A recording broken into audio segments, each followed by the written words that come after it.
Welcome back, everybody. I'm Lady. And I'm Alana. And this is Hinterkaifeck Part 2.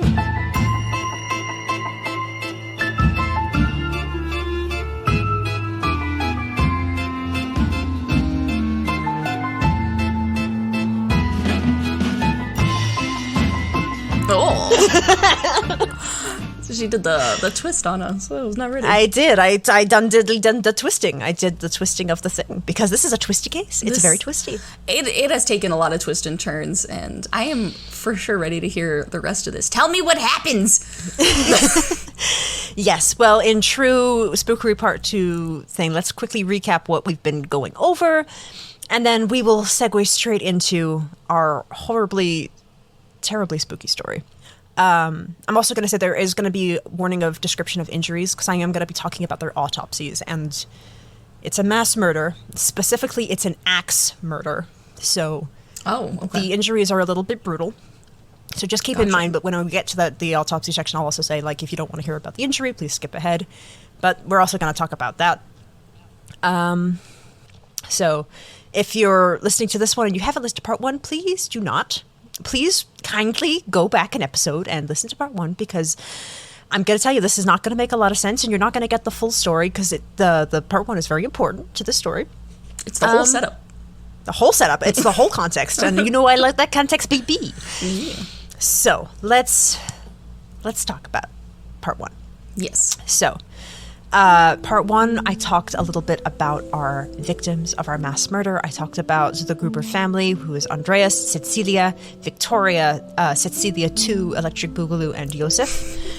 They lived in a small farmstead in Upper Bavaria called Hinterkaifeck, which is behind Kaifeck. We talked a little bit about the history of the family, how they all got to meet each other, whom belongs to who, what happened in the farm, the tragedy that was in the farm. It was a lot. We talked a little bit about the family scandal. If you want to hear more about that, please refer to Part 1. It's just, we've talked about it. And most importantly, we talked about the suspicious happenings that happened right before it all came to a head. So, of course, there were the mysterious footsteps in the snow. There was the newspaper that went missing, the key that went missing, the noises in the walls and in the ceiling, and a housemaid quitting because the house was haunted. Yeah. Then, of course, beginning of end of March, beginning of April, the family is not answering the door. And there's activity in the farm, but there's just nobody answering the door. Nobody's coming out. Nobody's participating in the village get-togethers.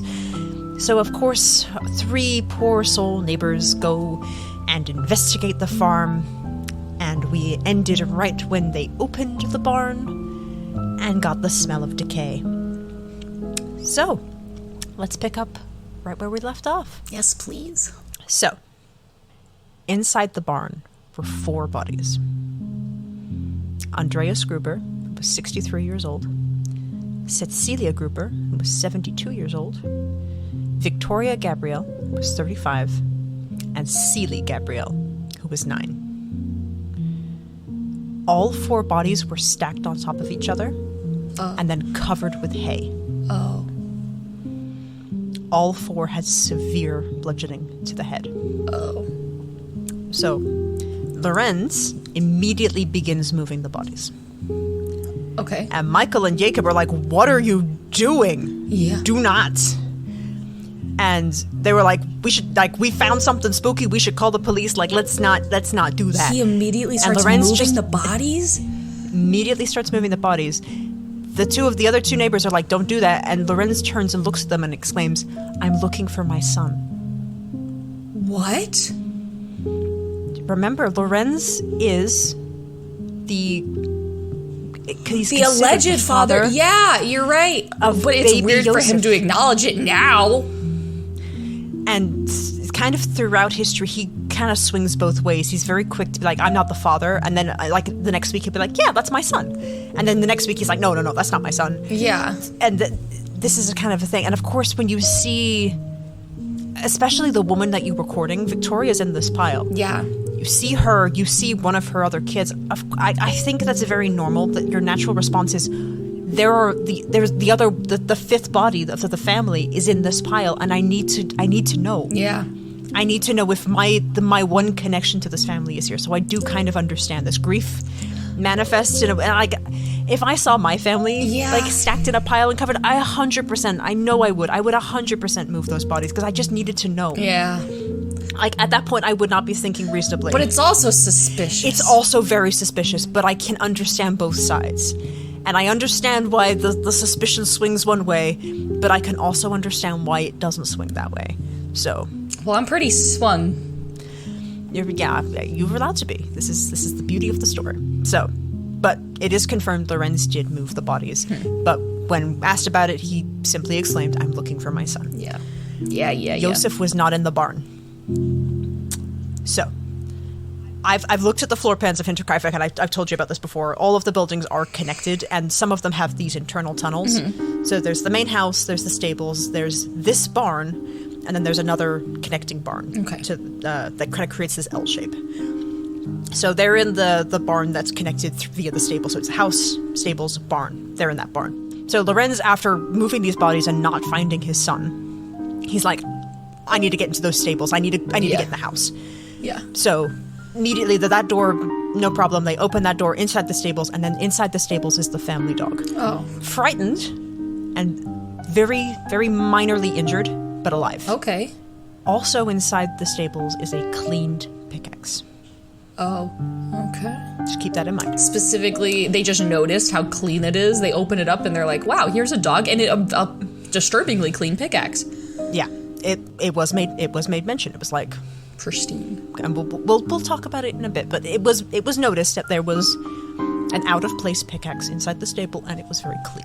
Interesting. Now remember, this is an experter, so just keep that in your head. Yeah, I know. I'm like, So, Michael and Jacob noted that Lorenz appeared to produce a key to the main house at this point, and unlocked it from the stables. Okay, I was wondering how they got in, because up until this point it was locked. Lorenz produced a key. Sus. Lorenz was asked about this later, and he was like, the key was already in the lock. We broke in from the barn, and this key was in the door to the main house from the stables. Yeah. It was there already. Or. But we'll talk about that later. Yeah. So at this point, the three agree to split up and search, because they're like, we're three of us, we'll cover more ground if we split up and look. Okay. It's a big farm, and we're looking for a baby. Yeah. And we don't know where this baby is. Yeah. So they agree. Lorenz is going to go search the main house, and the other two are going to go back through the barn. They're going to search the courtyard and the farm area. Then they're going to meet up at the front door. Lorenz will let them into the house. I don't like that they're leaving him by himself. But also, he's the town guide, and everybody loves him. Yeah. So they split up, and Lorenz immediately makes a beeline straight into the Victoria's bedroom. And from what I can understand, this was kind of common knowledge that baby Joseph slept in Victoria's bedroom. Okay. Because of course he's a babe, and he must be with his mother. Okay.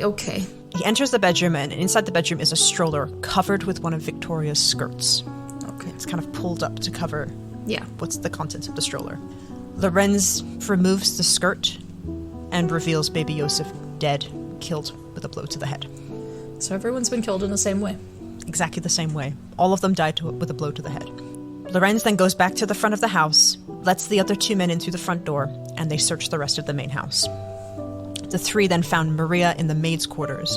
Her mattress had been pulled from the bed frame and was now on the floor, and she was sprawled across it. Her head was beaten in. She had also been covered by a blanket. How... It's interesting, like, the weird remorseful behavior with all of these bodies, how they were all covered. Yeah. And this person's, like, living amongst these dead bodies, too. Like, that's psychotic. Yeah, and I mean, if you believe some of the ways, if there was someone living in this house, they were living in this house for up to 6 months before the crime. That's unbelievable. That is a long period of time. And then they show this weird behavior of covering the bodies, like almost like I'm really sorry, or I want to hide my mistake. Yeah, I mean, it's a very strange behavior. Yeah, that's not a normal thing.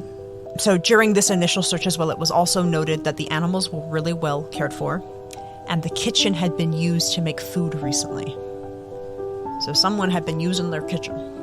It's so strange that the animals were well taken care of. Like, literally, like you said, like, it almost is like a remorseful thing of, like, I don't, like, in a weird way, like, I'm sorry I had to do this, but, like, they're still, like, honoring the family by, like, taking care of the house, maintaining things, like, living, like, that is just, I don't even know where to go with that information.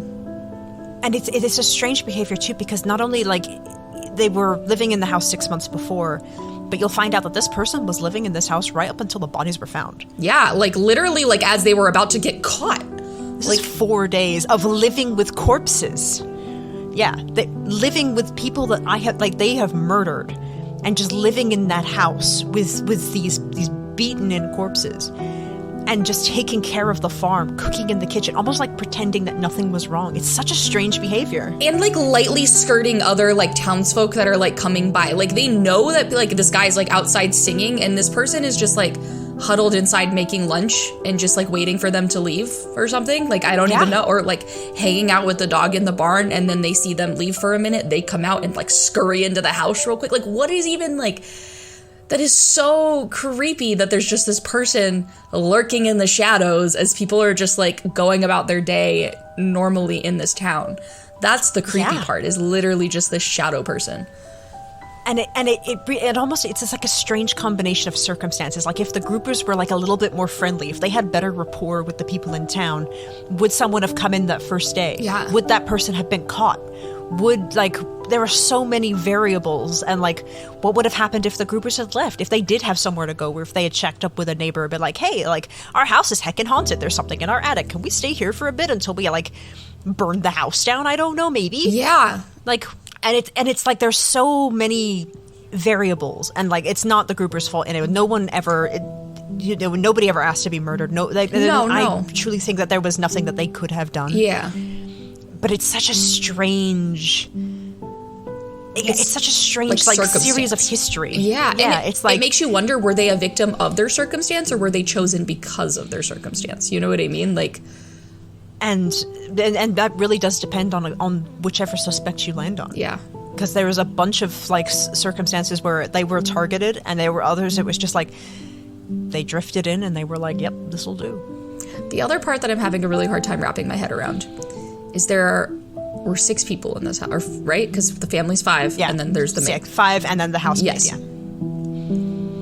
Particularly bludgeoning to the head is, I feel, I mean, I've never heard it. I feel like that would be a pretty loud thing that you might hear.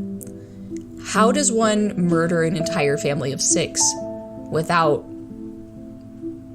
How does that happen? We will talk about that. I do talk about that, so... Okay. I have a lot of questions. Yes, I'll talk about, because of course this crime scene, as we'll find out, was not preserved. No. So a lot of this is speculation. Yeah. But they did the best that they could have done, I think, especially, like, considering the time period and what was available. Mm-hmm. But they do kind of, like, this is how we think it went down, and they kind of do explore the sound as a thing. Like, how did nobody hear this? Yeah. So that is. It is talked about. Okay, good. I won't get ahead of the story then. I will let you tell your story, ma'am. Yes. We will address that question momentarily. Perfect. Just put it in your hat for now. Put it in the hat. It's tucked. All right. So, at this point of the discovery of said horror show that they have walked in on, Michael and Jacob are like, okay, we really need to call the police. Like, this is fucked up. And Lorenz is like, yes, absolutely. One problem, though. The police are in Munich. 43 miles away. What? They don't have police in this town at all? They are a small town in Upper Bavaria. There is not an established police force in Kaifeck. They have the volunteer police force that kind of, like... But they're not trained for this. They're not trained for this scale of horror and crime. They are like... It's like Bonnie and Clyde. These are small town police officers who are the only thing that they are trained to do is break up bar fights. Yeah. They're like volunteer guys. Yeah, it's like cousin I don't know, cousin Joseph and Andreas, because they all have the same name. Yeah. Just down at the pub, and they're just like, we are literally like, the police office is a shed, and our police car is a donkey. Like, that's all we have. The reason we have this badge is because we were the only guys with guns in the town. Like, that was like literally it. And we were the only ones who wanted to show up between this hour and this hour. Yeah. Oh my gosh. It really is like this town is not equipped for this scale of crime. And the nearest police force that is equipped for this scale of crime is in Munich, 43 miles away. Wow. Okay. So they contact the police, but they're not going to get there anytime soon. So this house just sits with these bodies in it, unattended, for... What's faster than the police force is gossip. Yeah. And everybody loves to gossip about the Grubers. Oh, no. So the locals arrive in droves. Oh, my gosh. This is a And mess. Lorenz, he was the town guide. So he's like, guys, come look at this. Well, the 4 bodies over here in the barn, and then if we take a left right over here, you'll see the body and the bed. And then if we just, follow the corridor down here, you'll see the last body right here with the bludgeon to the head. And it's just the whole, he's a good tour guide like that. Yeah, he's just like, you know what, if you're gonna come in anyway, I might as well just show you around. People started using the kitchen to cook themselves dinner. This is so suspicious. Is this not just so reminiscent of Bonnie and Clyde, though? Just this madness of these people and this morbid curiosity of like, I want to see the bodies of the Grubers. Yeah. I want to see the bludgeoned-in head. Let me use this could be the kitchen that the killer used. Yeah. Let me touch this stuff. Can I take this pan home with me? Literally. Oh my gosh. I can't even believe that. It reminds me of the fire case too, of just everyone coming. There was just nothing to do in these small towns. So just the smallest bit of anything, they were just entertainment. They were like flies to rotting fruit. It was just, they swarmed. It's just crazy. 100%. Munich police finally arrived around 1:30 on April 5th, the next day. They took their sweet time. They stopped for lunch. Yeah. They arrived at 1:30 a.m. Oh, okay. So they rested, 1:30 a.m., but still, Yeah. 1:30 a.m. They rested at the mayor's house since it was still dark, and they're like, we can't do no crime scene investigating when it's fucking midnight. Yeah. We can't investigate. So they arrive at the farm at 5:30 a.m., where Lorenz was still sitting there just waiting for him. This man is so suspicious. I've never seen a more suspicious man in my life. Yep. So, lead investigator George Reingruber, what a name. Yeah. Was immediately upset by how many people had trampled all over this crime scene. Absolutely. Yeah. The bodies have been moved, the things around the house have been moved, the whole ass kitchen had been used. It's literally not a crime scene anymore. This is just... Someone made a morbid murder snack. Somebody made themselves dinner. They made themselves popcorn to go look at the bludgeoned, beaten corpses of their neighbors. Yeah. What gets you hungrier than that? Crime just gives you one hell of an appetite. Really. And Lorenz was very quick to say, yeah, I moved the bodies, 100%. And he was like, wow, okay, so because the bodies have been moved, investigators would never know for sure which order the family had been murdered. And we still don't know to this day what order it happened in. And that's the biggest, I think, piece to the puzzle that would really illuminate so much about what actually happened in the house on that day is, like you said, just the ordering, because how do you overpower? How do you how does that happen? How? Mm-hmm. How? I want to know. So there was no blood splatter to be found in the barn, except on the door of the barn that led to the stable. So the path that Lorenz and all of them took into the house, that was the only door that had blood splatter on it. Right next to the cleaned pickaxe. Police found the pickaxe in the stables. But other than a few rust-colored stains, it was super heckin' clean. Huh. Police then conducted a search inside of the house, identifying the bodies of Josef and Maria, and they also searched the attic. Inside, they found hay scattered all across the floor that had been fashioned into a makeshift bed. Of course. They also found bacon rinds scattered all over the floor, and human excrement in the attic corner. Okay. There were also reports, and this was in some sources and not all of them, so I'm just take this one with a grain of salt, but there were also reports that there were loose floorboards or tiles in the attic that could be peeled away and could be used to observe the floor below. That's interesting. I feel like So that was in some sources, but not all of them. So I feel like in order to live in a house undetected for such a long period of time, for up to 6 months without a family noticing you, they probably would, whether it was floorboards, whether it was even just drilling a small hole into the wall, there probably was some sort of weird surveillance that they had to do in order to stay hidden and maintain their illusion. So that's even creepier to think about, to be honest with you, is that not only is this person like living in your house, but they're just like secretly spying on you. And it 100%. yeah. Oh, sorry. Keep going. I have more questions, and you'll probably make even more. Oh my gosh. I absolutely, this is a question-filled case. Yeah. So, court physician named Johann Baptist Amuller was called to the farm, and autopsies of the bodies were conducted on Hinterkaifeck property on a makeshift table. So this happened at the farm, like immediately, as soon as he got here. Okay. So, trigger warning for description of injury, we're going to talk about the actual wounds that were inflicted on each of the bodies, and some of them are pretty freaking awful. Okay. So, autopsy revealed that Cecilia, the grandmother, showed signs of strangulation. Oh. And had 7 blows to the head, which had cracked her skull. Wow.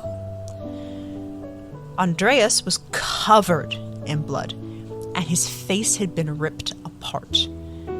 And it specifically makes mentions that his cheekbones were exposed in his shredded face. That's brutal. That is absolutely brutal. It's awful.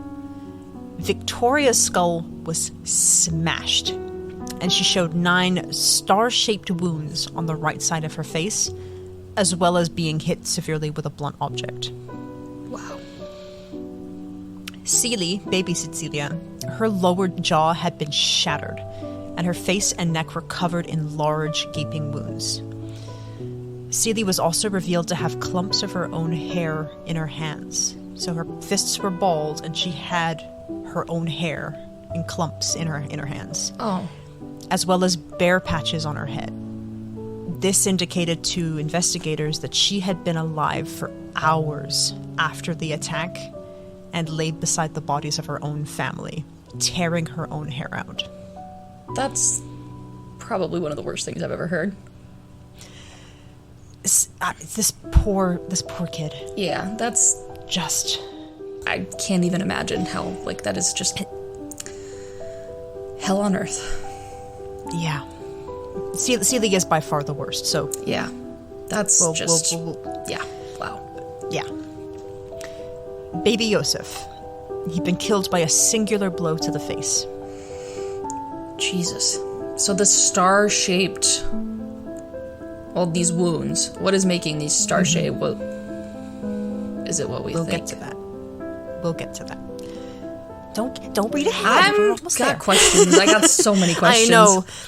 I do my best to answer the questions, but yeah, no, we'll just keep. You're good. You're yes. thinking correctly. What are these star-shaped wounds? What are these? But yes, we'll get to them. So Maria, our final victim, had been killed by crosswise blows to the head. So from what I can understand, it was kind of just whamp from either side. Interesting. So Müller theorized that the murder weapon was either a pickaxe or something called a mattock, which is a half pickaxe, half axe. It's like a pickaxe on one side and then a flat blade on the other. It's a farming tool. Oh, yes, I've seen them. It's a fancy hoe. Yeah, it literally is. Yeah. So Andreas and Cecilia Gruber, the grandparents, they were found wearing their nightclothes, which indicated they were either in bed or preparing to go to bed when they were somehow lured into the barn. Yeah. Victoria and Celie were still wearing their day clothes. Okay. Maria was still wearing her day clothes, and her suitcase had not yet been unpacked. What time was she dropped off the night before? 6 p.m. That's when her sister left. Interesting. Yeah. Müller then made a very interesting choice, and then proceeded to remove all 6 victims' heads and sent them off to Munich for further investigation. So he decapitated the bodies. What was his reasoning for that? Better science medical equipment. And just from the heads there? I mean, there was a lot of damage to the skulls. That was how all of them died. There was no trauma to the bodies. It was all head Okay. Yeah, you did say the one body was covered in blood, but there was no actual, I guess, yeah. Okay. Yeah, so all of the wounds were from the head. And I can actually, I can get into this now. Because I talk about it a bit later, but we might as well talk about it now. They were sent off to Munich, the head specifically, because they wanted to conduct a series of tests, both just forensically, because forensics was starting to like become more evolved at this time. Okay. But they were also like, you know what would be really cool? Psychics. Okay. Yeah. We're gonna do some metaphysical tests on these bad boys. We're gonna get some psychics in here. They're gonna tell us exactly what happened. Why not? How else are they gonna figure it out? I mean, like, there are really not that many clues. I have very mixed feelings on this. I personally, I love psychics. I love mediums. They do the Lord's work. I love what they do. Yeah. I do not think they have any place in an actual crime scene investigation. Yeah. I think they do far more harm than they ever help. Mm-hmm. And I just this is the one place where I'm like, do not get in the way, please. Like, I love it. If you're gonna give comfort to the families, if that's what they want, absolutely, please do. But do not derail. Do not try and get involved in this way. This is just not the time for it. It's almost like if we were to insert ourselves into an investigation, we are by no means qualified for that. You know what I mean? We can sit here and talk about those things and shed light on things. We are not qualified investigators in any capacity, and we don't belong in that kind of investigation. So I completely agree with you in that regard. That being said, at the time that this was happening, I can understand that they were really grasping for straws, because it doesn't sound like they had a lot of options, and I understand them really wanting some answers. And so, well, I for 2020, get the heck out of our crime scenes. 1932 we're talking about right now. 1922. Yeah, this has happened 101 years ago. 101 years ago. I can understand them inviting the psychic and saying, hey, you know what, let's see what you got to say. Yeah, So, just to recap on what the investigators discovered, during this time it was confirmed that there was someone living on the property, possibly up to 6 months before the crime, and definitely in the 4 days after the crime. Food was missing from the pantry, both from the morbid midnight snackers and also from the killer. The livestock was well cared for, but because of the compromised crime scene, there was no clear evidence to go on. Investigators also only ever took 5 photographs of the crime scene. Okay. So there were 4 photographs taken of the bodies, and I'm toying with whether or not to post these on Instagram, because there's no gore, but still seeing a body in a picture it's rough. So I probably won't, but they are out there. There's only 5. If you look up pictures of Hinterkaifeck, they're not gory crime scene photos, but just so you know that every single photo except for one does have a body in it. Wow. And it's the 3 different rooms. It's the barn, and the 2 of the pictures of the barn, it's different configurations of what the bodies could have been found in, because they weren't sure. Gotcha. Then it's the picture of Maria's bedroom, and then it's the pram photo with baby Yosef inside. You don't see baby Yosef, it's just the pram, but it's a very eerie photo. So just, if you want to see them, they're out there, but just so you know, they are very haunting to look at. Yeah. The 5th photo was just a picture of the outside of the farm. Just like that's the farm. I'm curious. I want to see it. I do want to know. I'll post that one on Instagram for sure. Okay. Like that one will be up there, and maybe I'll post the crypt photo. But it's spooky. It is. It sounds, just the description of it is like, they're very eerie. Also, another problem with this whole thing was that no fingerprints were ever taken. I mean, would it even made a difference with so many people coming in and out? Probably not. But at the same time, I feel like that's part of their job in general, to do it, to do an extensive search. Like, I'm sure that there were rooms as well that people didn't go in. Yeah. Like, and like maybe, especially in the attic, I'm pretty sure nobody was taking tours of the attic. Yeah.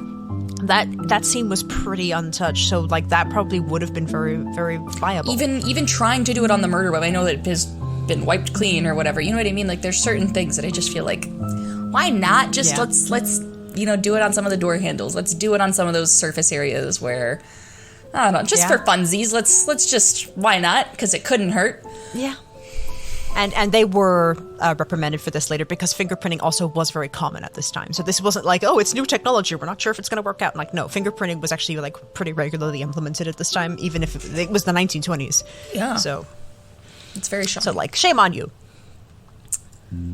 Police then interviewed Maria's sister, and they confirmed that Maria only moved in on the 31st of March. She said that she left at 6 p.m., so the crime must have occurred sometime after 6.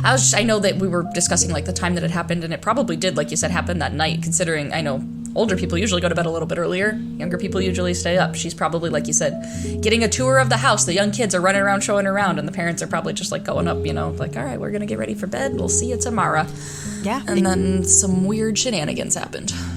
Exactly right. Because Maria wasn't unpacked yet, and most of the victims were still wearing their day clothes, they figured that the crime occurred sometime earlier in the evening, possibly 7:30, 8 o'clock, around that time. Yeah.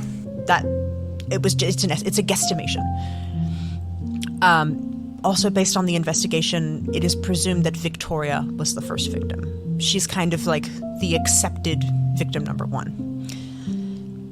Then, one by one, Cecilia, Andreas, and then Celie were lured somehow into the barn. Each victim was bludgeoned with either a pickaxe or a mattock. It was disproven that they were lured by sound, because they did conduct sound experiments. So they actually had police officers, like, scream and make noise in that barn, and they had other officers, like, located in the courtyard, inside the house, in various places of the farm. They could not hear a single noise that came out of that barn. So this thing was, like, soundproofed. That's crazy. And I kind of believe it. I'm assuming that's unintentional, but, like... my guess is it was probably insulated for the winter. This is Germany, and this is happening in March. You know, the winter, like, the snow is still melting. This thing is probably insulated to keep the heat in, to, like, take care of the livestock. So... assuming that a little bit of insulation or some sort of padding inside of the walls is creating some sort of soundproofing, I would 100% believe it. Well, and snow already creates such a muffle, like, to sound anyway. It's such a barrier and helps, like, really muffle so much of it. So it's that alone. I mean, we were talking about seeing footprints in the snow and stuff like that. If it's snowing around and there's a lot of snow, that alone is going to do it. And like you said, if they just happen to find the one part of the house that is, like, the most insulated, it's unfortunately almost like the perfect crime. And I mean, also this room is full of hay as well. It's full of this, you know, this animal feed and fodder, and, like, I'm sure that's packed to the walls as well. So not only is it probably insulated inside, it's got the snow on the outside. It's probably got hay up the walls and everything on the inside. So, like, do I find that hard to believe? Not really. I would believe that it was probably quite hard to hear. Yeah. And that was one of my questions originally, was how did none of the neighbors even hear this happening? Because I'm sorry, someone gets hit in the head with one of these things, you're gonna hear a scream, you're gonna hear something. But if this is happening in an almost soundproof area, I mean, that's... And it's considered it's done one by one. They were probably all killed by surprise. I'm gonna absolutely take a stab at this one. It wasn't confirmed. But, like, if they're lured one by one into this barn somehow... And if they probably weren't lured by sound, but maybe they were looking for each other, and they're coming in one by one, and someone's got the upper hand, they've got this tool in their hands, it doesn't take much to silence. Like, one hit's gonna do it. One hit, yeah. Yeah, and some of the bodies only had one hit. Like... Yeah. So, that's kind of the considered order for the barn. It was Victoria, Cecilia, Andreas, and Celie, but we don't know for sure. I have another looming question, but I will hold it for now. Okay, because I might get to it. Yeah, I feel like you might answer it. Perfect. So, what kind of speculated that the victims went into the barn as kind of like part of a nighttime routine. So maybe it was Victoria's chore. She had to go, like, tie up this crazy cow that just keeps escaping. And, you know, she's the hysterical woman. So, you know, send her out on her own, like, get her fresh air. So... it's speculated that this was either Victoria's chore or maybe a punishment because she was being disfavorable with her father. So she went out to the barn alone. She was attacked. When she didn't return, various family members went out to investigate. So, of course, you know, if Cecilia is the next victim, supposedly, of course, Andreas is like, go see what your daughter's up to. Like, go on, woman, go find your daughter. Yeah, she's like, okay, I'm gonna get out of my bed. I'm in my night clothes already, but I'll go to the barn and see what Victoria's doing. Bam. Disappeared. Andreas is like, both the women aren't coming back. I'm going to go investigate. Goes to the barn. Bam. Then, of course, there's baby Celie, who's 9 years old. You suddenly, like, all of the adults are just gone missing. Like, where did they go? Or maybe she saw them go into the barn and they haven't come out yet. She's like, oh, maybe there's something going on in there. Like, I want to see. Like, maybe there's a crazy, My whole family's in there. What's going on? There's a party, and I'm not invited. Yeah, like, I want to see what's going on. Yeah. And then jeez. possibly learn it that way. Yeah. But this is all speculation from me and from a bunch of other sources. I don't know. It's not confirmed. We just don't know. Yeah. I mean, you really got to think. There's only so many ways you can lure people out if sound is not a factor. So. Yeah. So, from the barn, the killer then made their way into the main house, possibly by the same method that Lorenz did, through the stables into the main house. It's presumed that Maria was the next one killed. It was the housemaid. Gotcha. It would also make sense she would be the next biggest Oxwell. She's the last adult in the house, and she's an unexpected adult in the house. Yeah. Then, of course, the only one that's left is baby Yosef, defenseless baby in a stroller. He really didn't stand a chance. He could not defend himself in any way, shape, or form. Killed in his mother's bedroom. Yeah. So, over 3,000 people came to the burial. Wow. Most were not really friends of the family, though. They were more curious onlookers. Yeah. All 6 victims were buried 2 days later in a cemetery in Weidhofen without their heads. Okay. They are still without their heads. They never returned the heads to these poor people. Well, let me remind you that there's something called a world war happening at the time. I forgot about that. Yeah, there's World War I is happening at this time, specifically in Germany. So that kind of put a damper on a lot of forensic investigation at the time. They were kind of like, we'll need to get through the war first, and then we can we can call the psychics and they can come look at these heads. Yeah. But then a second World War happened. Sometime during this, the skulls were stored in a justice building in Augsburg. And either Augsburg was bombed or something happened, but the heads were lost during this time, and it is expected that they were destroyed during an Allied bombing, but it was never confirmed. The heads just disappeared. They were lost. Wow. So we will never get to look at those heads. We don't have them. They're gone. And the bodies will never get their heads. They're still just lying there without their heads. What a strange end to such a strange happening. Yeah. So, suspects.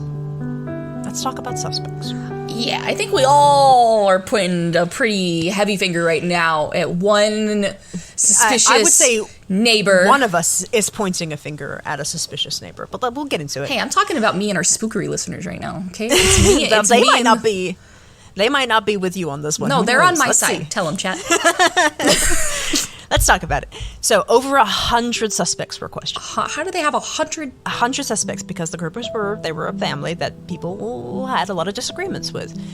An arrest for this particular crime was never made.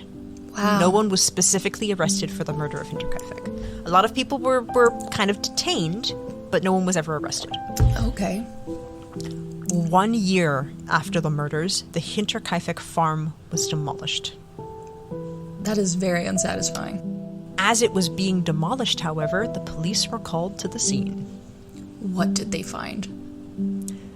So, turns out, this attic also had a false floor. There was a space between the attic and the first floor that things could be stored in. So there was some loose floorboards. There were loose floorboards, but I also wonder, if there were loose floorboards, why didn't they immediately find this space? Yeah, that is really why. suspicious. So maybe parts of it had this false floor. Maybe they didn't have those people. That's why I kind of take that piece of information with a grain of salt. But it was confirmed that this attic had this false floor. 100% that was confirmed. That's why I'm kind of maybe there wasn't these peephole tiles. Maybe that was just kind of over oral tradition or records or something. Maybe that was added to be more creepy. So take that piece of evidence with a grain of salt. Maybe it was different parts of the attic, but this false floor is confirmed. So as this false floor is being torn apart, what would appear but a blood-stained mattock and a penknife? Wow. The mattock had a screw on the handle that was star-shaped. Wow, okay. Were they able to do anything with this? Please. The screw matched perfectly with Victoria's star-shaped wounds, but no usable evidence was ever pulled from the mattock other than confirming that it was, in fact, the murder weapon. So the clean pickaxe wasn't the murder weapon. This tool was the murder weapon.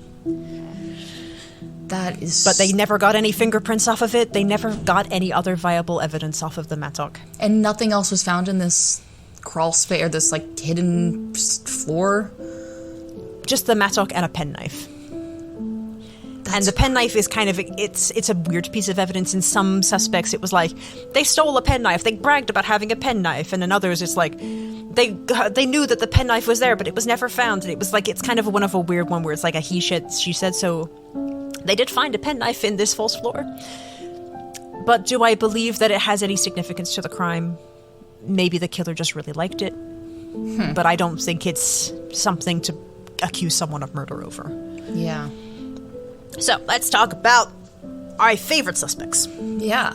So, let's talk about the original motive. So, police come into this crime scene, they're like, 100% the motive is robbery. This is a wealthy, secluded family. They've got a lot of money, they're very secretive.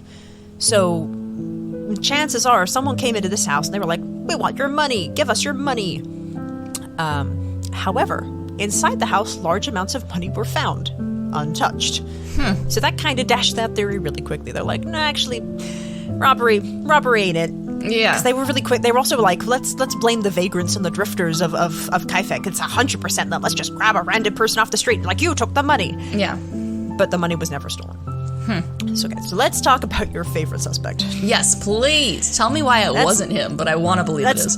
Let's talk about Lorenz Schlittenbauer, the neighbor. So, for those who have forgotten, Lorenz was the one who had the relationship with Victoria, and he was the suspected father of baby Josef, had a very rocky relationship with the family, particularly Andreas.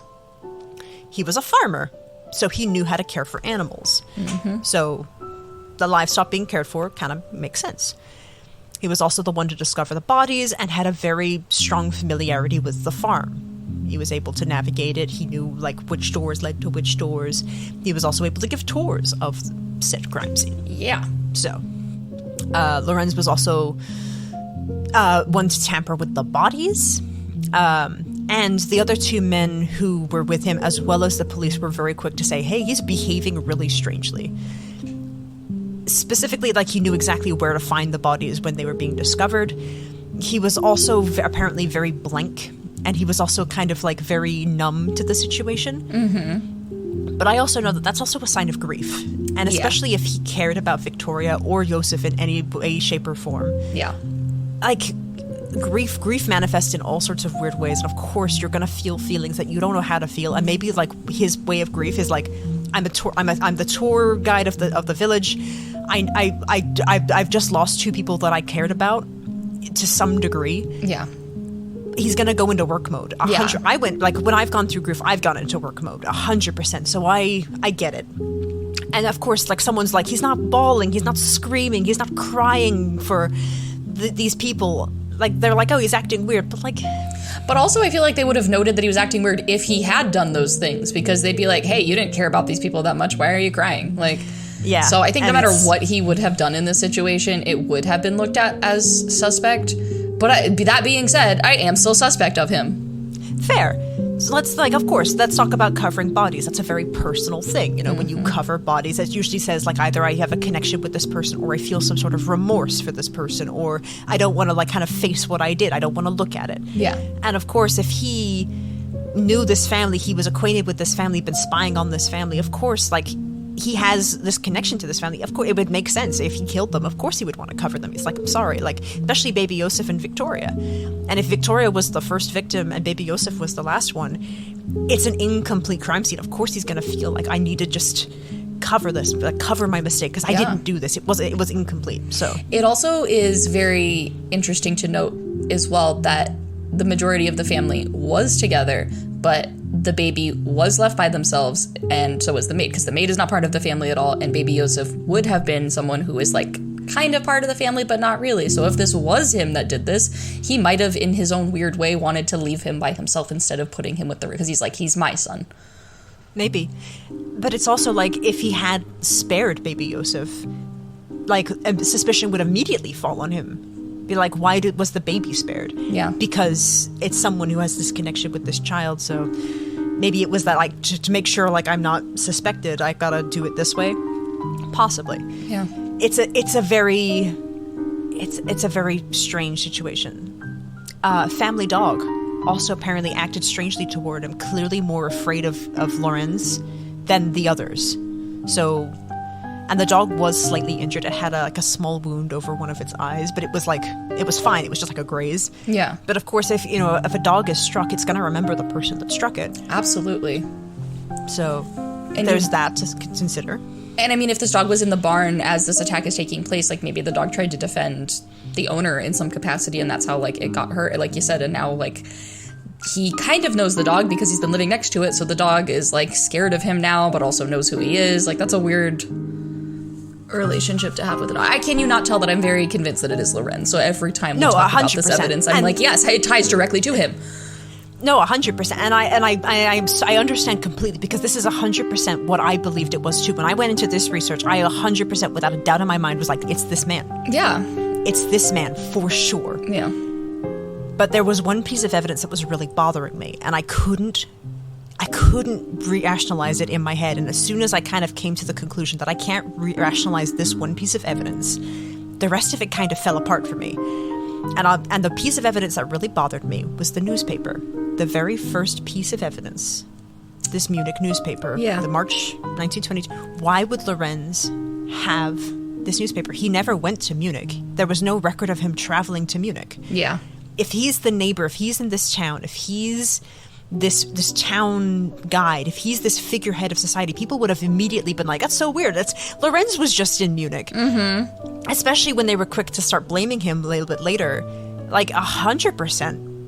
But this newspaper, I could not, like, if it was Lorenz Schlittenbauer, why would he have a German that random newspaper and bring it to Bavaria and leave it in this house? Yeah. And then I started thinking about the rest of the evidence. So the other, like, key, especially the one that really, like, kind of pegs him is this house key, right? Yeah. He produces this house key, and he's like, he knows the familiarity of the farm. Allow me to pose a counter theory. Absolutely, please do. What if Lorenz Schlittenbauer and Victoria Gabrielle never stopped being lovers? What if they were still seeing each other secretly? Andreas didn't approve. He was banning this relationship. But the two of them still had these kind of feelings for each other. Yeah. So what if Victoria gives this house key to Lorenz to come see her at night? What if this is how they meet up? What if this is how they connect? What if this is how... But, and I understand, Lorenz was very quick to say Joseph is not his son. He remarried. Lorenz had a second wife during the time of Hinterkaifeck. He was remarried shortly after Victoria was like, nope, I can't marry her. So he was put into an arranged marriage with another woman. Oh, okay. Who brought her own kids into the relationship. Ah. So suddenly he's in this marriage he doesn't want, and his neighbor is this woman that he did want. And he has his own son with this woman. And she still kind of wants him. She's very keen to be like, you're the father of my child. Here's this house. Maybe she took the house key and gave it to Lorenz. Of course she's not going to tell her father. Of course she's not going to tell her family that she gave the house key to Lorenz. And that's their midnight rendezvous. Maybe why Victoria went to the barn in the first place at night wasn't because of a chore. Because maybe that's where Lorenz and her met up. That is interesting. Just a possible theory. Yeah. And it kind of does explain why he had these feelings where he couldn't outwardly be like in shock, because he's married. And not only would he continue to tarnish Victoria and this family, but he would tarnish himself, being like, yeah, I was having this love affair that I had with her continued. Yeah. And, he's married to another woman, but, he's clearly shown that he really likes Victoria. Yeah. He needs a Victoria in his life. He needs a Victoria in his life, and his new wife's name was not Victoria. So no, he had to get his I think her name somewhere. was Anna. Anna. Which is like... Come on. Yeah. So that would be my counter theory to that, would be like... Yes, he was behaving suspiciously, but maybe not for the reasons that we thought. Yeah. And maybe he couldn't outwardly show his grief because that would just make the whole situation way, way worse. Yeah.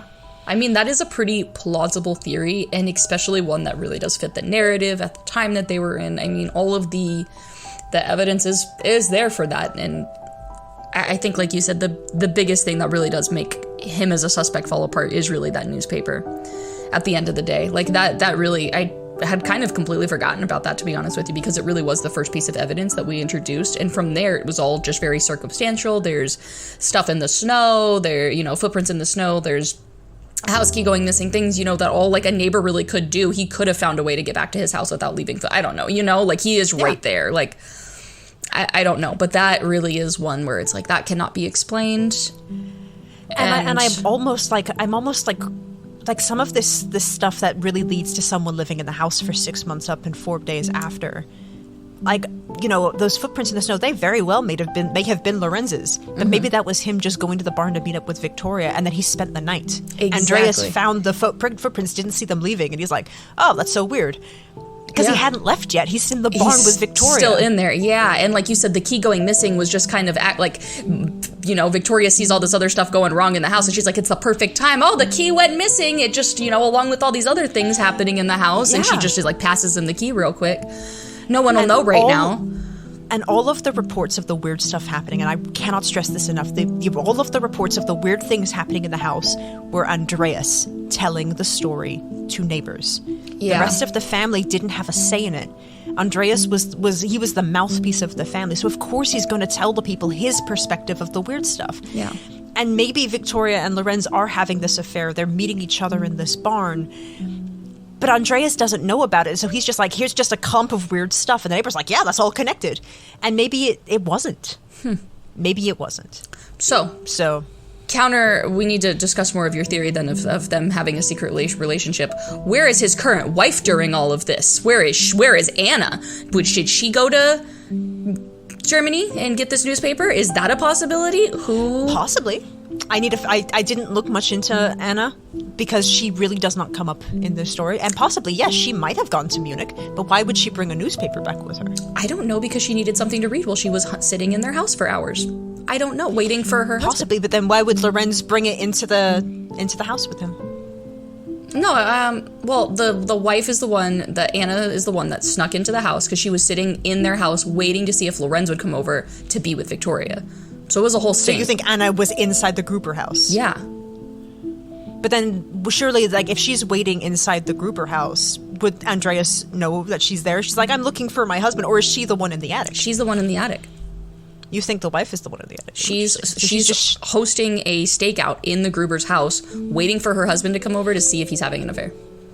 Possibly. It's very possible. And then when she found out that they were, chop chop. Maybe. No, I really have. It's as viable as. All of my theories have been blown out the window. The only question that I really have remaining, because I just think it is so suspicious, is the timing of the maid arriving. Why? Like, I almost wonder if that was a catalyst to this entire thing. Was just an unexpected person arriving at the farm. And it's such a weird thing to think about. Like, is it, was the murder always set to be on this day, and it was just a really unfortunate timing that just happened to be the day that she showed up? Or was she like another person introduced into this house and the killer was just like, I can't do this. Yeah. That's too many people. It was just 5 before and I was circumventing, but the 6th person. And, also remember Maria was a quote, like apparently according to her sister, she was mentally handicapped. Yeah. So maybe that was an entirely like different circumstance. I don't know. It just makes you wonder of like, okay, she arrives at literally 6 o'clock and by 7:30, like this family is being murdered. So it's like, what? I really feel like her arrival was in some way some sort of a catalyst, because it's just like, why for 6 months is this person living there with no problem, being undetected, and then all of a sudden this person arrives and within an hour and a half, like the entire family is gone. Like, I think there is a little bit of I have no like real evidence other than just my strong gut feeling towards that, but I feel like that there's something to that, like of maybe she saw this person and they're like, oh, I work on the farm, but they're going like, fuck, I just got caught, like I have to do something now, like that excuse is not going to last for long. Like, so I don't know. You know what I mean? Like, yeah, it's such, and I don't think we'll ever have that answer. Yeah. But it really is like, was she the catalyst or was she just a really unfortunate coincidence? And we'll never know. Well, that's one suspect. Shall we get into the others? Yeah, I don't have any other suspects, so... Yes, so let's talk about some other kind of widely agreed upon suspects. Yeah. So, suspect number 2, Carl Gabriel, Victoria's deceased husband. Oh. Yeah, he was a suspect. How so? So, let's just talk about him for a little bit. He was drafted into World War I, and he was killed in Arras? I'm sorry, French people. Arras? I was in so Germany town like mentality that I didn't look up my French pronunciations. I'm so sorry, but Arras, France, Arras, Arras, Arras. Okay. Yeah. He was killed in Arras, France, by a shell attack in December 1914, 8 years before the murder. Yeah. But wait. Someone was applying video game rules here because the body was never recovered, and as we all know, if there's no body, they're not dead. That's the truth. Yeah, so people were very quick to be like, hey, did he actually even die? If we never got a body, and we just got a letter that said, yeah, he's dead, so... But there was no confirmation, other than a letter was sent back to Hinterkaifeck going, whoops, Carl Gabriel died, so sorry. I mean, that is an interesting take on that. What would be his motive? So, theory is, right? He comes back home after being injured in the war. You know, he disappears off of the battlefield. Everyone's like, oh my god, he's dead. But actually, no, he's just wounded and he returns home, only to find his wife being abused by his father-in-law. And suddenly she has this second child who is very much definitely not his. So, there are reports that Carl Gabriel left Hinterkaifeck before being drafted. You know, he spent like 2 months at the farm, and then he like went back to his family farm before he was drafted into the war. So that kind of was like, okay, so maybe he didn't get along with the family. He butted heads with Andreas. He didn't like how his father-in-law was treating his wife. He didn't like how it was on the farm. Mm-hmm. So then suddenly he comes home, sees what's happening, and he just loses it. So he takes his anger and his betrayal out on the family and then just disappears. Yeah. I mean, not the most implausible thing to happen. Yeah. But... Well, see, the one thing that kind of backed up this theory was according to records at the end of World War II, so not the war that he was killed in, the war after, war captives from Bavaria were sent home by a German-speaking Soviet officer who claimed to be the murderer of Hinterkaifeck. What? Yeah. It was also apparently common knowledge that Carl Gabriel really wanted to go to Russia after World War I. So the speculation was he committed the crimes, fled to Russia, became a Russian soldier. And then when World War II kicked off and they were capturing German soldiers, he was kind of like the go-to guy to like speak in the native tongue, but he was a Russian soldier. Interesting. These war captives from Bavaria also later changed their statements, so, you know, like, take that with a grain of salt. But it's an interesting theory, I think. It's something to ponder, not something to consider. You know, stranger things have happened. Yeah. Definitely. That is definitely one for the books. There you go. But we'll move on from Carl Gabriel, because that's really all there is to his theory. So the next one are 3 suspects. So it's the Bickler brothers and George Siegel. Remind me again who... We have not met any of these people. Oh, cool. I'm like, I don't recall these men. No, yeah, and you never will. Perfect. Tell me who they are. We did have a man named Jacob Siegel, but I don't know if he was related to George Siegel in any sort of way. I was like, I remember Siegel. That's yes. Okay. Jacob Siegel was one who investigated the house, but I don't know if this George Siegel was related in any way, shape, or form, or if it was just a common last name. They didn't make mention that they were any of them related, but that's something maybe to look into for the recap. Yeah, okay. And so tell me their theory. So, pretty much right after Hinterkaifeck, the previous maid, Crescent Steiger, I said she was going to come back. You sure did. She, of course, made a statement to the police. She's like, yeah, I was the previous housemaid, you know, thought maybe we should look into these people. And she was like, I 100% believe that the person who committed the crimes were 2 men named Anton and Carl Bickler. Okay. So, Anton and Carl were old farmhands of Hinterkaifeck who had been terminated. All right. So they had previously helped out with potato harvest, and they were very, very familiar with the farm. And they also knew how to care for animals. The family dog was also incredibly familiar with them, and Riker specifically mentioned that the dog never barked at Anton. And this dog barked at everybody. It barked at her, it barked at Andreas, it barked at Victoria, but it never barked at Anton. Okay, the perfect person. The Beekler brothers would often talk to Riker during her stint in the haunted Hinterkaifeck, and they were not afraid to badmouth their employers, stating that the whole family ought to be dead. Ah, okay. Yeah. Riker also mentioned that someone would whisper to her through her window at night and asked about information of the family. And she was very clear that she never told them anything. Why was this the first time you're mentioning this random, like, voice just like, tell me the secrets of the family? Well, she thought the house was haunted. That's true. Okay, that's fair. Question answered. But later she was like, actually, no, it wasn't the ghost of the Hinterkaifeck. She actually believed that this person was Carl Beekler whispering to her through her window. That is so creepy. Now, she also believed that the two brothers teamed up with a man named George Siegel, who also used to work at the farm. So he would also be really familiar with the layout. He would know how to care for animals. Siegel also allegedly broke into Hinterkaifeck a number of times and would steal a number of items such as food, equipment, a couple of possessions. And he was like, I never did that. That's tomfoolery. I would never do such a thing. Yeah. Huh. That's an interesting theory that someone was continuously. Yeah. And I mean, if you think about it, like, thinking about it not just being one suspect but multiple, that would make the murders much more achievable. Yeah. If you've got two people in the barn, just, as people are walking in, just off and off and off, and then you've got that other person coming into the house and doing it that way, doesn't matter if they could have heard something, it's all happening in very quick succession. Yeah. So there's that to think about. Here's another little fun tidbit about this particular theory. George Siegel, did admit to carving the handle of the murder weapon. How does he even... So he made the handle of the murder weapon while working at Hinterkaifeck and knew where the tool would have been stored normally. Yeah, that is interesting. I thought this one was kind of cool. Yeah. Do I believe it? I don't know. But it's as viable as Lorenz Schlittenbauer. Yeah, honestly, it is. Random, stranger things have happened, and absolutely employees wanting, their boss dead. That is a trope that we see time and time again in true crime. Almost as much as we see, like lovers' quarrels. I mean, that is just something that is so common.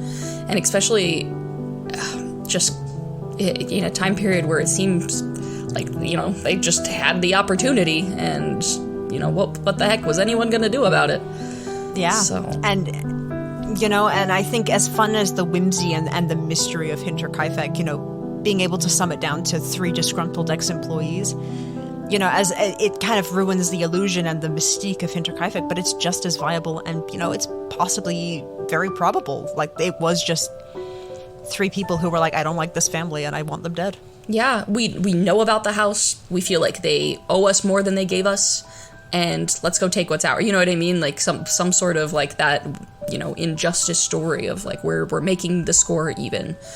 And, maybe they were going there to steal stuff eventually. Like that was like their goal, and maybe it turned into revenge, and then things happened before they could take the money. Who knows? Who knows really what could have happened in this situation? This is just such a bizarre case.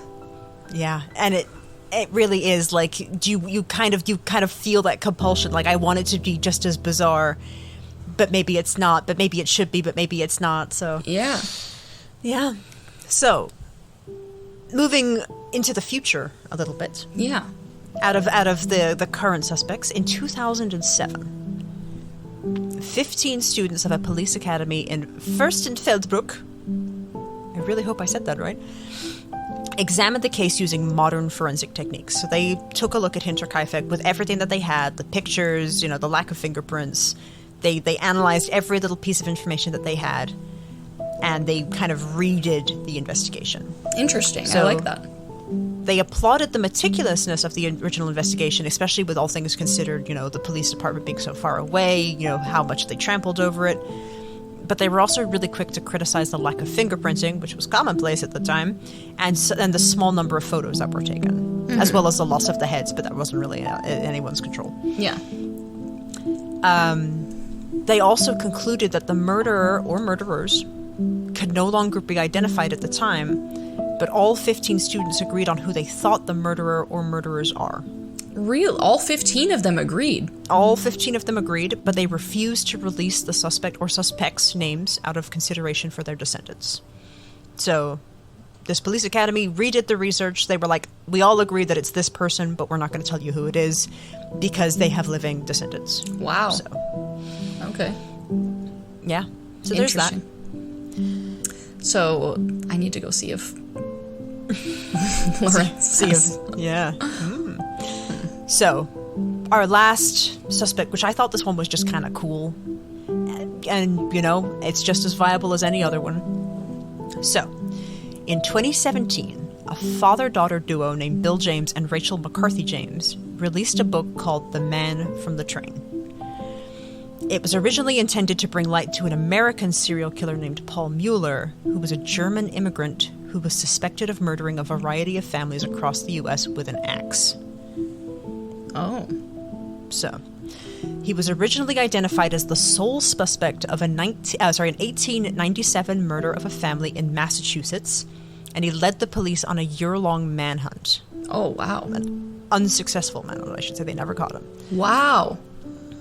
He had been previously hired as a farmhand, specifically a lumberjack. Okay. The book talks about like a number of other axe murderers and the similarities between them, all having been committed by some sort of axe. Uh-huh. All murders appearing near a wooded area, and in all cases other than the first, the main suspects were all people who were local, so they weren't looking at someone who traveled. Especially at this time, the word serial killer didn't exist. This was not a term that people even floated about. So the police wouldn't even begin to think about all of these kind of weird axe murders being committed by the same person. It just wasn't like a train of thought for people. Yeah, I mean, as we even learned from Bonnie and Clyde, you know, like these police were not even working together. So not only would it not have been a thought, but like these towns, if this is happening in different, like they would never even know that there's any sort of a connection happening. 100%. So I'll talk about some of the similarities from crime scene this time, and I'll talk about how many there were. So, all crime scenes were a walkable distance from a train station. The slaughter of an entire... there was a slaughter of an entire family in the nighttime in towns with little or no police force. Wow. All families owned a barn. The killer used a blunt edge of an axe to kill. The murder weapon either belonged to the families originally or was found at the scene of the crime. Wow. All of the victims were covered. Bodies were moved or stacked after the killing. Wow. There was no sign of a robbery. And the killer is also presumed to have some sort of sadistic fascination with a prepubescent girl. That is some eerie similarities, I will not lie. So this killer's heyday was from 1890 to 1912, so 10 years before Hinterkaifeck. Yeah. And it was just kind of a rampage over the states. And I'm sure some of the ones that they were suspected of you might have heard of. The Jameses speculated that Mueller committed a minimum of 14 family murders, killing 59 victims, possibly up to 25 family murders, totaling 94 victims. Wow. And Hinterkaifeck could have been one of them. No, Hinterkaifeck was not included in this number. Oh. This okay. is not including Hinterkaifeck. This particular suspect was brought up in the case of the Vasila axe murder case. And you might have heard of this one. This is a really, really famous axe murder. I almost did this one instead of Hinterkaifeck. No, I don't think I've heard of it. I'm not too familiar with axe murders, to be honest with you. Fair. Like, I don't blame you. It's it's quite a thing to be familiar I got with. my cryptids, ma'am, and you got your axe murders. Yeah. The axe murders are all me. But Vasila axe murder, it's 100% a case we'll cover eventually. But in this particular case of the axe murder, it was suspected to have been committed by a traveling assailant. Now, think about this in Hinterkaifeck, which was 10 years later. So this killer's heyday was 1890 to 1912, and Hinterkaifeck was committed in 1922, 10 years later. The suspect was allegedly a German immigrant who came to the States looking for work and was described as 35 in 1897. This means he would have been about 60 during the time of Hinterkaifeck. Hinterkaifeck was 2.5 miles away from the nearest train station. So it is a bit of a distance, but it is a possible distance, especially if it was a house that he knew was secretive and people like didn't really associate with. Yeah, and that's like he hid there for a while, so he knew he didn't have to leave. Like he felt comfortable hanging out, and he's like, I can make my way to the train station whenever I feel like it. This would also explain the Munich newspaper, because he took the train from Munich to Kaifeck. Not confirmed, and even the Jameses said, like, well, like, you know, it fits with Hinterkaifeck, but we're not sure if it is one. But I say it's just as plausible as any of the others, and it's just as good a suspect. Yeah, almost more so, because there is a direct line between all of the evidence and this suspect. That's the one inconsistency with all the other ones. It's really hard. Like you said, it's really that newspaper is just this random piece of evidence appearing with no reasoning. And this is the only suggestion that truly brings all of the pieces of the evidence together in one cohesive way. Wow, I didn't expect that. Yeah. And this is why, like, the newspaper bothered me so much. And I couldn't accept that Lorenz was the one that brought the newspaper in, because there was no record of him ever going to Munich. And then I just kept digging, and I'm like, surely there's a suspect that has some connection to Munich where I can just explain this newspaper in some way. Yeah. And then this one popped up, and I was like, you know, do I personally think it was Paul Mueller? You know, I don't know. I truly do not know who could have committed this. I will never know. Yeah. Do I think it's Lorenz Schlittenbauer? I did, and now I don't. The newspaper bothers me too much for me to just sit idly by and like, yeah, you know what? We'll just ignore that piece of evidence and think it's him. I do not know who it is, and I welcome debates. I welcome opinions, theories, suspects. 100%, because this is such a weird case, and and we'll never know. We will never know. It really is just such a mind-boggling case, and the fact that we will never know it's just one of those things. It almost makes you want to keep guessing, because you want to figure it out. Yeah, it's a spicy one. Yeah, no, you definitely did a fantastic job presenting it, and like I said, I am as well done as that was. I'm only left with more questions, and unfortunately, we will be plagued with those questions for the rest of time. Yeah. Oh, wow. But write them down. Well, maybe we can talk about them in the recap. Like, we can have a hot little Hinterkaifeck debate. Absolutely. And yeah, who knows? Maybe by the time this comes out, maybe we will have a German friend who maybe can shed some light on, you know, something they've read there. Who knows? Yeah. Maybe I missed something. Maybe there was a suspect that people accept that I just didn't find, or I dismissed for the wrong reasons.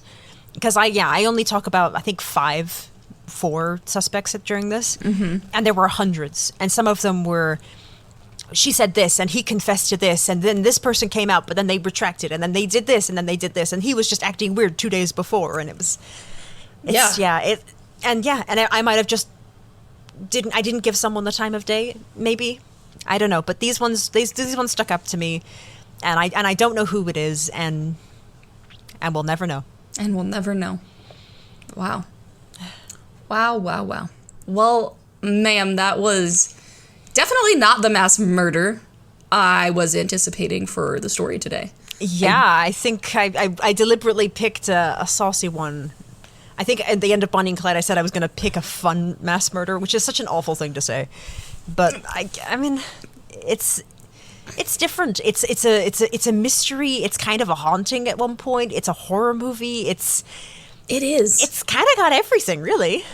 It really was just a thrilling tale from beginning to end. I mean, even just the setup of learning about the family's history and who they were as people, and giving them real context and just making them characters, you know? Like, you need to understand who these people are.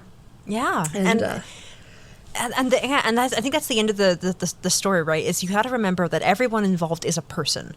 And, you know, even if they're an awful person, even if they're a monster, even if they're, you know, someone that we didn't like, we spoke badly about, we badmouthed, we made fun of, whatever, they are still people, and nobody asked to get murdered. And it is such a vicious crime. And, you know, even though the Grubers maybe weren't necessarily the nicest of people, they still deserve to have their story told, and they still deserve to get some form of justice, even if we can never do it ourselves. Absolutely. Absolutely. Could not have said it better. That's why we're here, is just tell the stories and try to do what we can to just pass on the knowledge, and in hopes that things like this will not happen again. Yeah.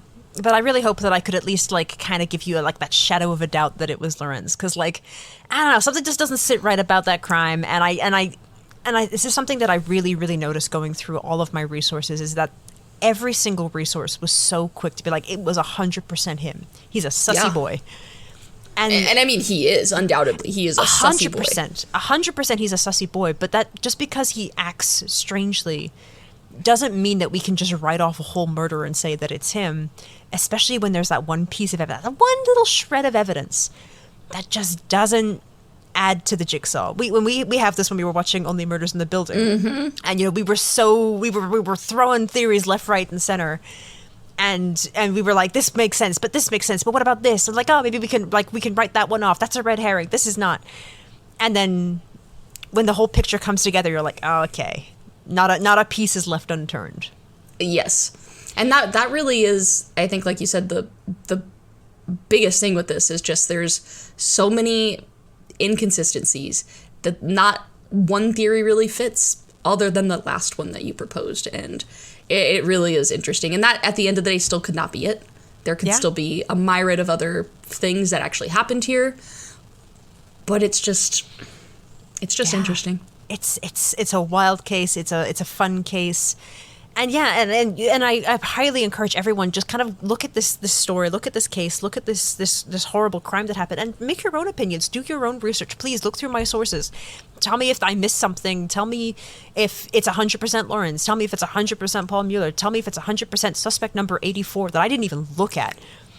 And it's something that we should keep talking about, and because conversation is how these things get solved. And I don't know, I thought it was a cool one. I like this story. This is one of my first ever true crime stories that I heard, which, I mean, like, wow, what a heckin' true crime story to hear, right? Right.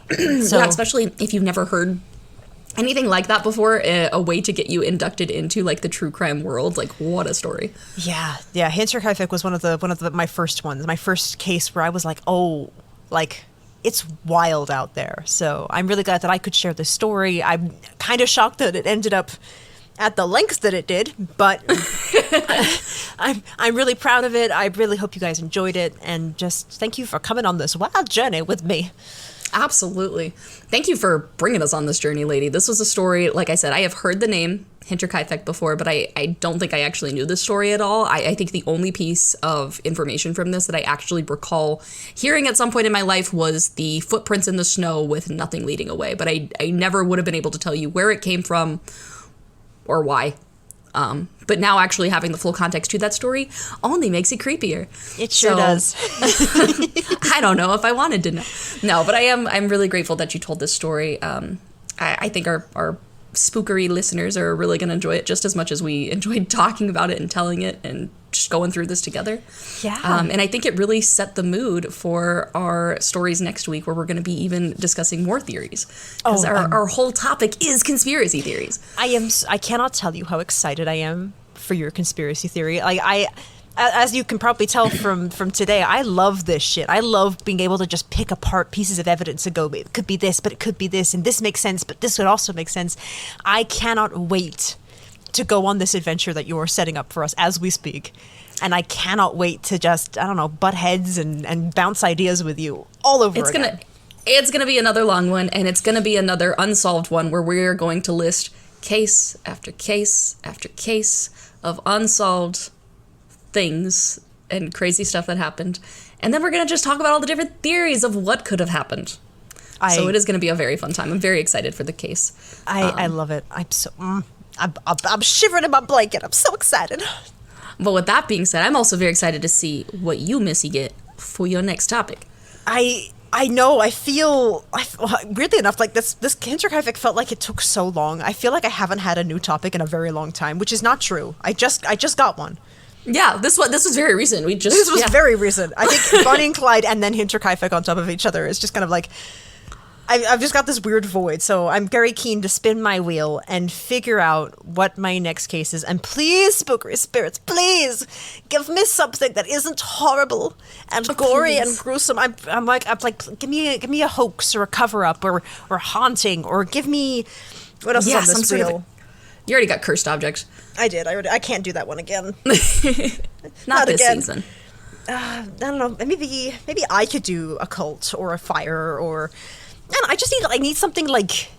That would be fun. I need something supernatural or something kind of like off the wall, not true crime. I think I'm a little true crimed out because I've done a lot of true crime in succession. So yes, you have. Yeah, you've done a lot of stuff based in reality. Let's give you something that's just wacky and spooky all together at the same time. Yeah, we'll get our first duplicate. Maybe we won't. But Spookery Wheel, please don't let me down. Drum roll. Right, here we go. Spookery Wheel. Spin, make it real. Don't sound like you're in so much pain. I am in pain. Oh, the wheel of pain. I fucking knew it. What did you get? I fucking knew it. I knew this was coming. I knew it. I felt it. The universe told me that this was going to happen. My category is hearts and spades. You got it! Oh my god. You got it. I legit, before this recording, I have vocalized to many a person about this and saying, something in the universe is telling me that I'm going to get this category. I just knew it. And you know what? Maybe I put that in the universe. Maybe that's on me, but I got hearts and spades. You manifested it, ma'am. I did. Whether you wanted it or not, it's yours. I did. So I guess we should explain this category because it's a bit of a strange name. So hearts and spades is basically, it's crimes of passion, it's jilted lovers, it's the husband did it. It's that category where it's couples that have fallen out of love and they are actively seeking to destroy each other, whether it is a crime of passion or it's an assassination attempt or it's something where, it's a love triangle gone wrong. That's what this category is. And I literally knew I was getting it. I felt it in the universe. But I knew it was coming, so I'm ready for it. I have my case for this one already. So you win this round, Spookery Wheel. I know it is. Technically, this is definitely a true crime category, absolutely. But I do think there are some things that you could do for this. That ought to be pretty fun. I've got a fun one in the works. So okay, good. I'm like, you always got one ready to go when you get these categories. I got my master spreadsheet. I'm ready for this one. But man, oh man, how crazy that I literally manifest this into existence. Woo! You have your beautiful laid out spreadsheet, and I have my just random hat that I reach into, and I'm like, oh, in that case, yeah, we'll do that. Well, it's a very nice hat. Yeah, we all got our ways, We all got our kinks, Oh man! All right. Well, at least it's not a mass murder, and it's not theft and fraud. So I accept the challenge of hearts and spades. Let's do a crime of passion. Let's do lovers gone wrong. Let's do it. How fitting after Valentine's Day. Right? Yeah, I know. I was actually thinking, I'm like, man, that would have been a good category for that, but Bonnie and Clyde was perfect. And yeah, all right. Okay. All right. All right. Oh, man. Hearts and spade. Hearts and spades. Well, do you want to tease your conspiracy theory while I mull over my hearts and spades, ma'am? Do you want any get fun little, some juicy tidbits for us to just chew on for the next week? It's definitely one. I promise you've all heard about it. It's one of those things. It's a household name. It's something you've probably all heard about many times before. You've probably questioned. But I doubt that you know the full story. I doubt that you know the facts from the fiction. Are you Uno reversing me, ma'am? Are you pulling a Hinterkaifeck / Bonnie and Clyde / Ouija boards on me at this current moment, I kind of am. Oh my God. I asked myself, what would Lady do? And she would tease me. And so that's what I'm doing. I picked a case specifically for my lovely audience and my beautiful lady friend here that I know you guys are going to enjoy it. It's a really fun one to discuss. And yeah, the theories for it range from actual plausible things to just the complete absurd. I love it. I'm so excited. I can't wait I can't wait for you to tell me the title and for me to just lose my mind like you did with Bonnie and Clyde. I am. I can just taste it. I'm so excited. All I can say is, folks, ship's about to go down. Haha. Oh. Love it. And I know a thing or two about ships, let me tell you. You do actually. So you'll have some insight. Well, yeah, I love I'm it. excited. I can't wait. It can't be next week soon enough, let me tell you. Absolutely. Alrighty. Well, ladies and gentlemen, it is about that time to tell you where we can find us when we are not here talking to you in your ear. Yes. Where can they find us? You can find us on Instagram, on Twitter, on pretty much any social media at SpookeryPodcast. You can indeed. You can find us on YouTube at SpookeryPodcast. Or you can send us an email. Yeah, you can send us a Gmail at spookerypodcast@gmail.com. Tell us your Hinterkaifeck theories. Tell us your guesses for the conspiracy theory. Tell me what you think my hearts and spades will be. Tell me what your favorite color is. I don't mind. Just send us an email, Absolutely. We do love to hear, if anyone's listening out there, if you've made it to this point, I mean, like, we're episode, 9 in the series? If you're listening, it's a lot of hours that you've spent with us. So we want to know. We're needy people, okay? We want that validation. We want that Twitter verification. No, but thank you guys so much for listening. It's been a blast. Yeah, and speaking of validation, guys, if you're enjoying Spookery, and I know you are because you're on episode 9, 10, 11, whatever episode you're listening to at this current moment, please, consider leaving us a 5-star review. Tell us your thoughts, tell us your feelings, tell us why you're liking the show. What do you want to see more of? Please, those reviews go so far in any sort of podcast algorithm. We'd love to hear your thoughts, and if there's something we can improve upon, please tell us. We will absolutely take your advice, your feedback to heart. Yeah, tell us your scary stories. Tell us what cases you want to hear. Just talk to us. We are two spooky lovers, and if you love the spooky, we wanna talk to you. We just sat down for 3 hours and chatted about a mass murder. Let's talk. Let's talk. Let's talk. Yeah. Yeah. Tweet at us. They made tweets longer now. We can talk more, friends. Let's talk on Twitter. Let's talk on Twitter. Do the kids say that nowadays? I don't know. When I'm trying to get someone's attention, I'm like, hey, let's talk on Twitter. Let's tweet at each other. Yeah. Twitter blue, let's go. Let's add each other to our Twitter circles. It's all gone wrong. It's all gone wrong. It's all gone wrong. All right, we need to get out of here. We need to go. Until next time, everybody. Stay spooky. Goodbye. Goodbye. Goodbye.